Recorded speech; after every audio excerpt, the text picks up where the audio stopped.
जानते हैं चट्टानों के बारे में। शैलें या चट्टानें आखिर होती क्या है? भूपर्पटी का निर्माण कई शैलों से हुआ है। शैलें विविध प्रकार के खनिजों का ठोस रूप होती है। शैलें क्या होती है? चट्टानें क्या होती है? विभिन्न प्रकार खनिज है, उनका ठोस कठोर भाग होता है, वो शैलें कहलाती है। भूपर्पटी क्या कहलाती है? धरातल का ऊपरी ठोस भाग। संरचना, रूप, रचना की प्रक्रिया आदि की दृष्टि से धरातल पर अनेक प्रकार की शैलें पाई जाती हैं। इन्हें मुख्यतः 3 वर्गों में बांटा गया है। शैलों को कितने भागों में बांटा है? 3 भागों में। पहली है आग्नेय शैलें। फर्स्ट भाग आ रही है आग्नेय शैलें या चट्टानें।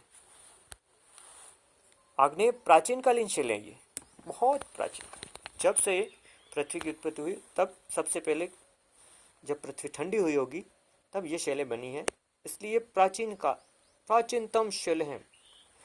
इन्हें प्राथमिक शैलें भी कहा जाता है।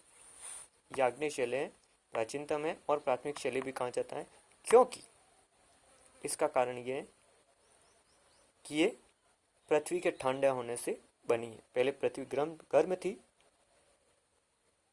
और उसके ठंडे होने से सबसे पहले इन चट्टानों का निर्माण हुआ। जैसे ग्रेनाइट हैं, बेसाल्ट हैं, डोलोमाइट हैं, ये सब आग्नेय शैलों के ही रूप हैं। इनका निर्माण इन आग्नेय शैलों का निर्माण ज्वालामुखी क्रिया से हुआ है, ऐसा माना जाता है। इनमें परतों का अभाव होता है, शैलें कठोर होती है और इसमें मुख्यतः धात्विक खनिज मिलते हैं। दूसरी शैलें परतदार शैलें। दूसरी शैलों को कहा जाता है परतदार शैलें। अब सबसे पहले आग्नेय शैलें बन गई, उसके बाद परतदार या अवसादी शैलें कहा जाता है। इनका निर्माण अनाच्छादन की क्रिया के कारण हुआ है। अनाच्छादन का मतलब इस पर जब ये पहले आग्नेय शैलें बन गई तो उसके ऊपर वर्षा होगी, वर्षा होने से मलबा गिर के आएगा, अनाच्छादन होगा, काट छाट होगा, काट छाट होने से वो मलबा नीचे जम जाएगा। ऐसी स्थिति में परतें जम जाएगी, तो इसलिए ये परतदार शैलें कहलाती है या अवसादी शैलें, क्योंकि इसके निक्षेप के जमने से ये बनती है। तो धरातल पर 75% भाग है, 75% भाग वो लगभग इन्हीं शैलों से बना। कौन सी? परतदार शैलें। तो हमने अभी देखा परतदार, क्योंकि ये परते में के रूप में होता है। इन परतों जो ये परतदार शैलें, उनके बीच में जीवों के अवशेष भी मिलते हैं, क्योंकि दबने से जीवों के अवशेष दबने से इन चट्टानों का निर्माण होता है। इनमें से प्रमुख शैलें हैं बलुआ पत्थर, चूने का पत्थर, खड़िया है, डोलोमाइट है आदि इसके अंतर्गत आते हैं।